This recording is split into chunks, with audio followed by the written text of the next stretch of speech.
Student, good morning, good afternoon, and good evening.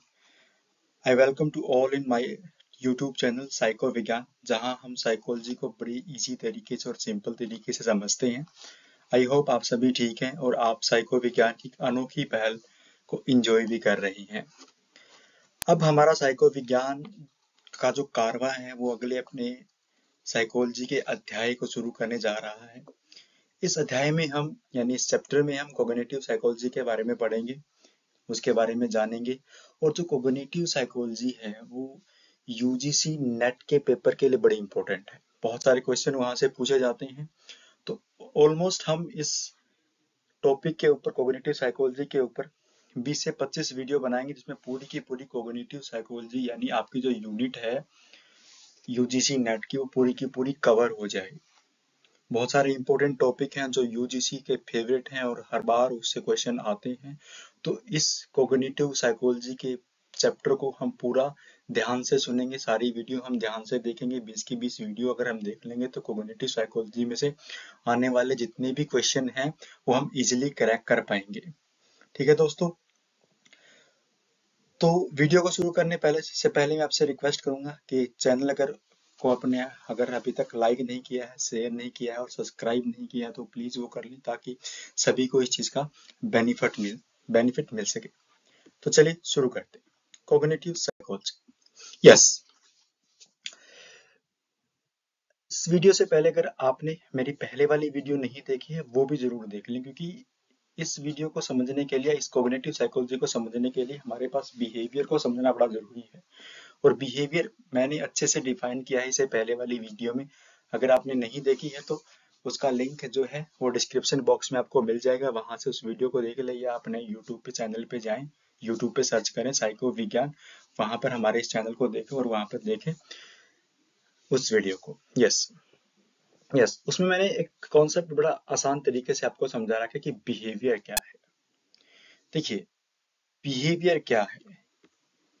Behaviour, जब भी कोई भी स्टिमुलस एनवायरनमेंट से आता है हमारे पास, कोई भी स्टिमुलस है, कोई भी उद्दीपक है, वो एनवायरनमेंट में है, वो इंफॉर्मेशन हमारे ब्रेन तक जाती है। ठीक है, हमने पढ़ा था स्टिमुलस क्या है। स्टिमुलस जो है एस यानी स्टिमुलस और आर यानी रिस्पॉन्स। किसी भी स्टिमुलस को हम जब रिस्पॉन्स करते हैं वो बिहेवियर कहलाता है। अब वो स्टिमुलस एनवायरनमेंट से हमारी तरफ आता है, हमारे 5 सेंस ऑर्गन उसको लेते हैं और हमारे ब्रेन तक पहुंचाते हैं।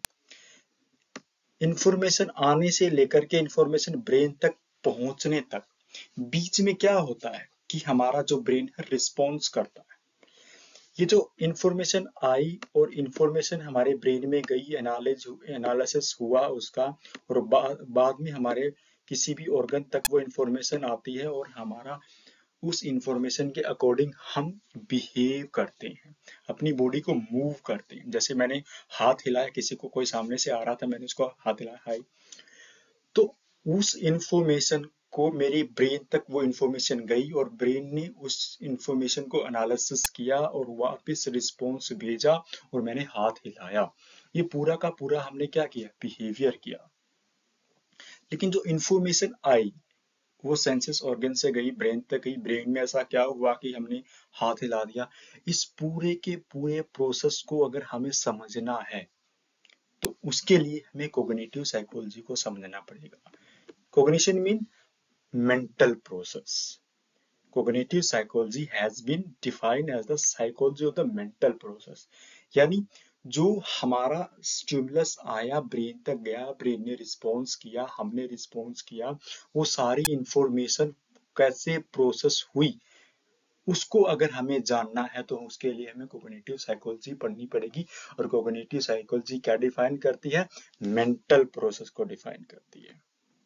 क्या करती है जी, मेंटल प्रोसेस, यानी वो इंफॉर्मेशन कैसे हमारे ब्रेन के पास पहुंची, ब्रेन ने उसके ऊपर एनालिसिस किया, ब्रेन ने वापस इंफॉर्मेशन को हमारी किसी भी टारगेट ऑर्गन तक पहुंचा दिया और हमने जो है रिस्पॉन्स किया। तो ये जो इंफॉर्मेशन का आदान प्रदान हो रहा है, इंफॉर्मेशन प्रोसेस कर रही है, इसी इंफॉर्मेशन प्रोसेस के कॉन्सेप्ट को समझने के लिए हमें कॉग्निटिव साइकोलॉजी समझनी पड़ेगी। तो कोग्निटिव साइकोलॉजी क्या पढ़ाती है? मोटे मोटे तौर पर अगर हम कहें कि कोग्निटिव साइकोलॉजी में पढ़ाती है कि कैसे एक इंफॉर्मेशन जो है हमारे ब्रेन तक गई, वापस आई, ये सारा प्रोसेस कैसे हुआ। तो ठीक है, as the study of understanding and knowing. देखिए, मैंने एग्जांपल लिया था कि कोई भी मेरे सामने आया और मैंने उसको हाथ हिला दिया, तो मैंने उसको समझा, मैं उसको जानता हूं, अगर मैं उससे पहले मिला हूं तो वो इन्फॉर्मेशन कहीं ना कहीं ब्रेन के किसी न किसी पार्ट में स्टोर होगी, वो इन्फॉर्मेशन उसके साथ मैच हुई और मैंने हाथ हिला दिया। देखो कितना जो है ब्रेन ने प्रोसेस किया, इन्फॉर्मेशन पहले कभी ली होगी, उसको ब्रेन में कहीं स्टोर किया होगा, उस स्टोर के बाद क्या है, वो इंफॉर्मेशन दोबारा यूज हुई, तो ब्रेन ने किस पार्ट से उसको उठाया और कैसे जो है उसने हाथ हिला दिया, ये सारा प्रोसेस कैसे हुआ, ये सारा का सारा हम किस में पढ़ेंगे? कोग्निटिव साइकोलॉजी में पढ़ेंगे। ठीक है जी, तो कोग्निटिव साइकोलॉजी की मोर प्रिसाइज डेफिनेशन क्या है? Cognitive psychology is the study of the way in which the brain process information. यानी जो भी इंफॉर्मेशन हमारे पास एनवायरनमेंट से आती है, वो इंफॉर्मेशन कैसे प्रोसेस होती है, हम वो जो कॉन्सेप्ट है हमारा, वो है कोग्निटिव साइकोलॉजी, यानी संज्ञानात्मक विज्ञान। संज्ञान, संज्ञान का मतलब क्या जी? हमारे ब्रेन से है, ब्रेन कैसे प्रोसेस करता है, ब्रेन किस तरह से प्रोसेस करता है। ठीक है जी, स्टर्नबर्ग की एक डेफिनेशन है ये, cognitive psychology is the study of how people perceive, learn, remember and think about information। कि कोई भी इंडिविजुअल है वो कैसे इंफॉर्मेशन को एनवायरनमेंट से आ रही है उसको प्रिसीव करता है। सबसे पहले क्या करते हैं, इंफॉर्मेशन आती है हमारे पास कहीं से, इनपुट आया, प्रिसीव किया, उसको लर्न किया, रिमेंबर यानी उसको कहीं ना कहीं ब्रेन के किसी पार्ट में स्टोर किया, और थिंक अबाउट द इंफॉर्मेशन, यानी जब भी जरूरत उस इंफॉर्मेशन की हमें पड़ी, हम उसके बारे में सोच रहे हैं, वो इंफॉर्मेशन हम अपने कॉन्शियस के अंदर लेकर के आ रही हैं। तो कितना सारा प्रोसीजर हम कर रहे हैं। इस सारे के सारे प्रोसीजर को समझने के लिए एक साइकोलॉजी की एक शाखा है कोग्निटिव साइकोलॉजी। यानी मोटे तौर पे हम क्या कह सकते हैं, कोग्निटिव साइकोलॉजी क्या है जी? कि इसके अंदर एक इंफॉर्मेशन कैसे ब्रेन के अंदर प्रोसेस होती है, यानी हम बिहेवियर जब करते हैं तो बिहेवियर करने के पीछे की जो मेंटल प्रोसेस होती है, प्रोसेस ऑफ इंफॉर्मेशन होती है, वो कैसे होती है, कैसे कैसे कैसे इनपुट आता है, प्रिसीव होता है, लर्न होता है, रिमेंबर होता है, बाद में अगर वो हमें मटेरियल चाहिए होता है तो ब्रेन के किस पार्ट से उठ करके वो हमारे कॉन्शियस में आता है और हम सामने वाले को वो बता देते हैं। जैसे अगर मैं किसी से पूछूं कि आपकी डेट ऑफ बर्थ क्या है, तो आप तुरंत अपने ब्रेन के किसी भी पार्ट से, जहां पे आपके ब्रेन में आपकी डेट ऑफ बर्थ से रिलेटेड जो इंफॉर्मेशन स्टोर होगी वो आपके कॉन्शियस में आएगी, और वो कॉन्शियस में आते ही आप सामने वाले को बता दोगे कि मेरी डेट ऑफ बर्थ ये है। तो ये सारा का सारा प्रोसेसर कैसे हुआ, कहाँ से हुआ, ये सब चीजें पढ़ने के लिए हम क्या पढ़ते हैं जी? हम कोग्निटिव साइकोलॉजी पढ़ते हैं। आई होप आपको ये मतलब समझ में आ गया होगा कोग्निटिव साइकोलॉजी का। इससे पहले आपको वो वीडियो देखना बहुत जरूरी है जो जिसमें मैंने बिहेवियर के बारे में बताया है, कोग्निटिव साइकोलॉजी की हिस्टोरिकल डेवलपमेंट के बारे में बात की है। चलिए नेक्स्ट। यस, अब जब भी कोग्निटिव साइकोलॉजी का जो इतिहास है, जो हिस्ट्री है, वो बड़ी इंपॉर्टेंट है यूजीसी के लिए। दो ग्रीक फिलोसोफर हैं हमारे पास, प्लेटो और अरिस्टोटल यानी अरस्तु। देखिए, दो डिफरेंट अप्रोच हैं कोग्निटिव साइकोलॉजी के, जो सब्जेक्ट मैटर है उसको समझाने के लिए जो है दो डिफरेंट अप्रोचेज हैं हमारे पास। एक अप्रोच है फिजियोलॉजी, सॉरी फिलोसफी, माफ कीजिएगा, फिलोसफी। फिलोसफी क्या कहती है जी? Seek to understand the general nature of many aspect of the world through the part of introspection, examination, inner ideas and experience. Yes, ये क्या कहता है? फिलोसफी जो है ना, वो कहती है कि हम कोग्निटिव फिलोसफी कहती है कि कोग्निटिव साइकोलॉजी में हम क्या पढ़ते हैं कि हम कैसे एक एस्पेक्ट को पढ़ते हैं, बहुत सारे एस्पेक्ट को पढ़ते हैं वर्ल्ड के। किसके थ्रू? इंट्रोस्पेक्शन के थ्रू। यानी ये कहता है कि हम जब भी नॉलेज ग्रहण करते हैं, वो नॉलेज जो है हम हमारे दिमाग में जो नॉलेज बनती है वो इंट्रोस्पेक्शन से बनती है। इंट्रोस्पेक्शन का मतलब क्या जी, मैं अपने बारे में ही सोच रहा हूँ, मैं अपने बारे में ही सारी चीजें जो है तैयार कर रहा हूँ। कोई भी टॉपिक है उसको मैं अपने अपने ऊपर लेकर के एनालिसिस करता हूँ। अपने बारे में जो जो भी मेरा एग्जामिनेशन है, इनर आइडियाज है, एक्सपीरियंस है, वो सारा का सारा क्या है, इंट्रोस्पेक्शन में आता है। ठीक है। जो प्लेटो था, प्लेटो क्या था, एक रेशनलिस्ट था। बड़ा इंपॉर्टेंट क्वेश्चन है जी, इसके ऊपर थोड़ा फोकस करना। यूजीसी ने भी एक बार क्वेश्चन पूछा था इसके ऊपर कि प्लेटो ने जो है रूट ऑफ नॉलेज को किस तरह से बताया है। तो ये क्वेश्चन आया था एक बार, डायरेक्ट क्वेश्चन आया था। प्लेटो वाज रेशनलिस्ट, वो रेशनलिस्ट था। और रेशनलिस्ट क्या करते हैं, rationalist that believe root of our knowledge is through thinking and logical analysis. भी वस्तु की, किसी भी इवेंट की अगर हमें नॉलेज लेनी है तो वो नॉलेज कैसे आएगी। जस्ट सपोज अगर अकॉर्डिंग टू प्लेटो कि अगर आपको आपकी डेट ऑफ बर्थ याद है, जो डेट ऑफ बर्थ आपकी याद है वो आपको कैसे है, वो कह रहा है कि अगर आपने कभी सुना होगा और उसके ऊपर थिंक किया होगा, लॉजिकल एनालिसिस किया होगा, तभी वो इंफॉर्मेशन आपके ब्रेन में स्टोर है, तभी आप उसको बार बार यूज कर लेते हो। ये बात थी प्लेटो की कि हम नॉलेज का रूट कैसा है हमारा, थिंकिंग है, लॉजिकल एनालिसिस है। हर एक चीज के ऊपर हम लॉजिक लगा करके सोचते हैं, तभी उसको हम अपने ब्रेन के अंदर फिट बैठा देते हैं। ये कहना था प्लेटो का। दूसरी जो हमारी अप्रोच है वो है फिजियोलॉजी अप्रोच। वो क्या कहती है, seek A scientific study of life sustaining functioning is living matter primarily through empirical observation based method है। ये कहता है कि नहीं, इंट्रोस्पेक्शन से नहीं होता है, इंपेरिकल होता है। इंपेरिकल मतलब क्या जी, हम उस चीज को, हम उस इवेंट को क्या करते हैं, एक्सपीरियंस करते हैं, ऑब्जर्व करते हैं। जब तक हम उस इवेंट को, उस लाइफ इवेंट को, उस वस्तु को, इस किसी भी घटना को अपने अपने आप में ऑब्जर्वेशन और एक्सपीरियंस नहीं कर लेते, तब तक हमें जो है वो चीज नॉलेज नहीं बनती है। ठीक है। ये था फिजियोलॉजी का कहना था कि एक तरफ फिलोसफी क्या कहती है कि हमारा जो हम नॉलेज जो एक्वायर करते हैं वो इंट्रोस्पेक्शन से करते हैं, लेकिन फिजियोलॉजी जिसे तो दूसरी ये कहती है कि हम इंपेरिकल करते हैं। इंपेरिका मतलब ऑब्जर्वेशन बेस्ड, मैंने वो चीज, वो इवेंट ऑब्जर्व किया या वो चीज एक्सपीरियंस किया, तभी वो मेरा एक मेमोरी का पार्ट बनेगा, फिजियोलॉजी कहती है। ठीक है जी। अब जो अरस्तु था, अरिस्टोटल था, वाज एन empiricist। ठीक है। वो क्या कहते हैं, that we acquire knowledge via empirical evidence, that is obtained evidence through experience and observation. ये बड़ा इंपॉर्टेंट पार्ट है जी। एक्सपीरियंस एंड ऑब्जर्वेशन की बात कौन करता है, वो अरस्तु करता है। इंट्रोस्पेक्शन की बात या थिंकिंग एंड लॉजिकल एनालिसिस की बात जो है वो प्लेटो करता है। अरिस्टोटल क्या कहता है कि हम कोई भी नॉलेज एक्वायर करते हैं इन्वायरमेंट से, वो सारा का सारा ऑब्जर्वेशन एंड एक्सपीरियंस के बेस पे करते हैं। कि जब तक मैं उस इवेंट को एक्सपीरियंस ना कर लूं, जब तक मैं उस चीज को ऑब्जर्वेशन ना ले लूं, उसकी इंपेरिकली एविडेंस मेरे पास नहीं है, तब तक वो नॉलेज नहीं बनती है। ये दो जो है फिलोसफी थी, रेशनलिज्म वर्सेस एम्पिरिसिज्म, ये दोनों एक दूसरे के अलग हैं लेकिन इंपॉर्टेंट है यूजीसी के हिसाब से। कि प्लेटो क्या कहता है कि रूट ऑफ नॉलेज कौन कौन है हमारा, थिंकिंग एंड लॉजिकल है। और अरस्तु क्या कहता है कि हमारा रूट ऑफ नॉलेज क्या है, एक्सपीरियंस एंड ऑब्जर्वेशन है। यस। ओके, आगे चलें उससे पहले मैं आपसे रिक्वेस्ट करता हूं कि अगर आपने चैनल को शेयर और सब्सक्राइब और लाइक नहीं किया है तो प्लीज एक बार वो कर लें, ताकि औरों को भी इस चीज का बेनिफिट मिल सके।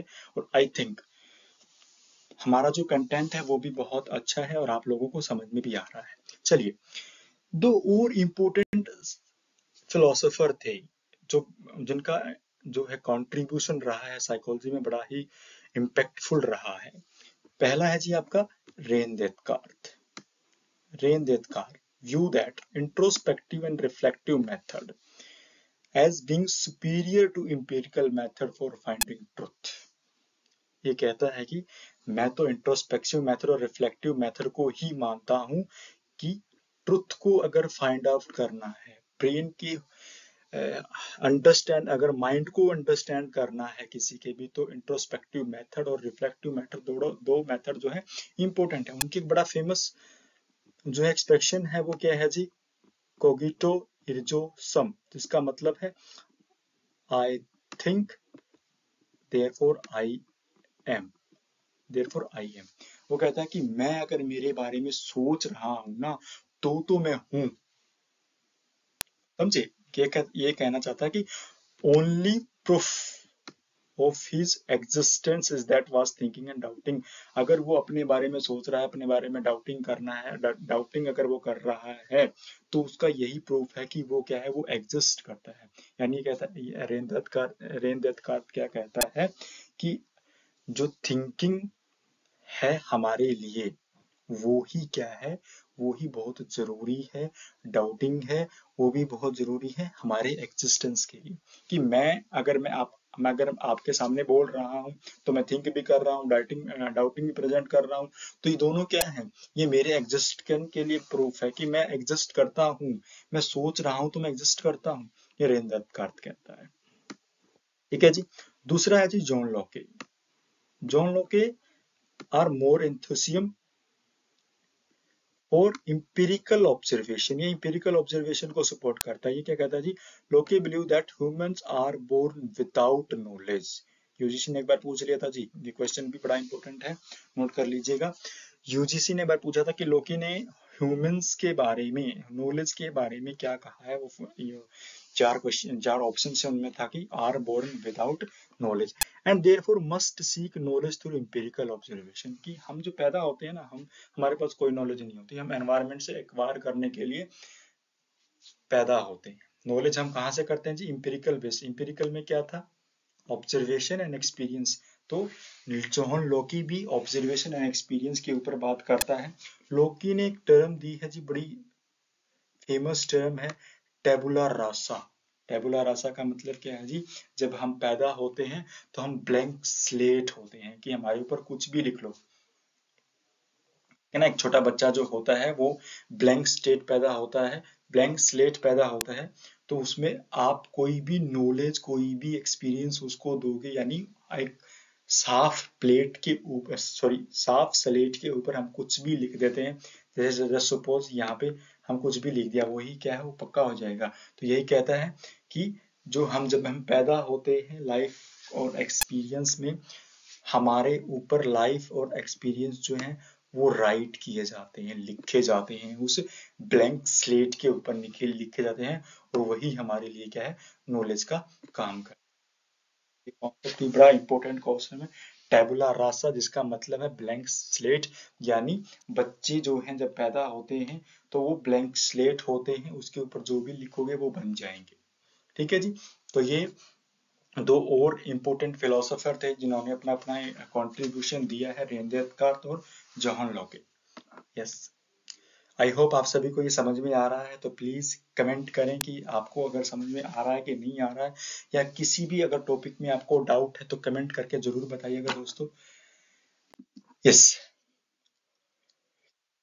18वीं सेंचुरी के अंदर जो है एक और जर्मन फिलोसोफर थे, इम्यूल कैंट। इनका भी बड़ा इंपॉर्टेंट, इन्होंने क्या कहा, इन्होंने अपनी एक अलग पॉइंट ऑफ व्यू दिया जिसका नाम था डायलेक्टिकल सिंथेसिस। उसने रेन डेस्कार्त और जॉन लोके दोनों के आइडिया को क्या है जी, मान लिया कि आपके जो आइडियाज हैं वो दोनों एग्जिस्ट करते हैं।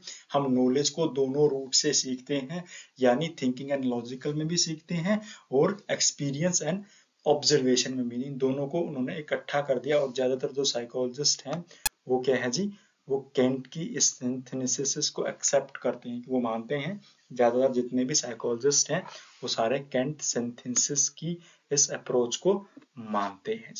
ठीक है जी, आज की इस वीडियो में इतना ही। आई होप आप सभी को समझ में आया होगा, और जो कॉन्सेप्ट मैं आपको समझाना चाहता था कि वो आप तक पहुंच भी गया होगा। ठीक, कल की जो नेक्स्ट जो हमारी वीडियो होगी उसमें हम आगे के बारे में पढ़ेंगे। स्ट्रक्चरलिज्म क्या है, फंक्शनलिज्म क्या है, सोशियोलिज्म क्या है, बिहेवियरिज्म क्या है, गेस्टाल्ट साइकोलॉजी क्या है, इनके बारे में हम डिटेल से पढ़ेंगे। और बड़ा इंटरेस्टिंग वीडियो ये रहेगा, ये देखना मत भूलिएगा। और प्लीज